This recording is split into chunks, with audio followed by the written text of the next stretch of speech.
வணக்கம். Welcome to KRK ஆன்மீகம். ஓம் நம சிவாய. சிறந்த சிவபக்தரும் நாட்டு மக்களின் நலனையே பெரிதெனவும் நிறைய சிவாலயங்களுக்கு தொண்டுகள் செய்தும் இவையே தன் வாழ்வின் நோக்கமாக கொண்டு வாழ்ந்து வந்த விக்கிரம பாண்டியனை கண்டு காஞ்சியை ஆண்ட சோழ மன்னனுக்கு பொறாமையாக இருந்தது.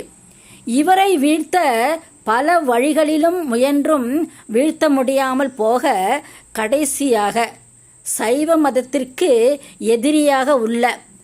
விரோதியாக உள்ள நிறைய சமண குருமார்களை சந்தித்து அவர்களின் மூலம் ஒரு சக்திமிக்க யாகத்தை நடத்தி அந்த யாகத்தின் மூலம் வந்த ஒரு சக்திமிக்க ஒரு யானையை மதுரையை நோக்கி ஏவிவிட இதை அறிந்த பாண்டிய மன்னன் தன்னையும் தன் நாட்டு மக்களையும் காப்பாற்றும்படி சோமசுந்தர பெருமானின் திருவடிகளை பற்ற இதற்கு சம்மதித்த பெருமான் 16 வயது சிறுவனாக வில் ஏந்திய வீரனாக 16 கால் அட்டாள மண்டபத்தின் மீது ஏறி நின்று நரசிம்மரை நினைத்து அந்த யானையை வதம் செஞ்சாராம். அந்த யானையை வதம் செஞ்ச இடம்தான் இன்னைக்கு மதுரையில் உள்ள ஆனமலை என்பதாகும்.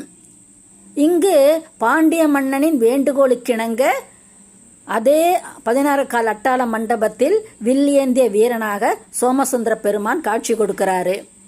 பில்லி சூனியத்தால் பாதிக்கப்பட்டவர்கள், சித்த பிரமை பிடித்தவர்கள் இவரை போய் வணங்கினா அவங்களுக்கு கூடிய விரைவில் எல்லாவித சுபிட்சமும் கிடைக்கும்ட்டு சொல்கிறாங்க. மேலும் பிரகல்லாதனும் இதே இடத்துல தான் நரசிம்மரை நினைத்து தவம் செஞ்சு சித்தியும் பெற்றாராம்.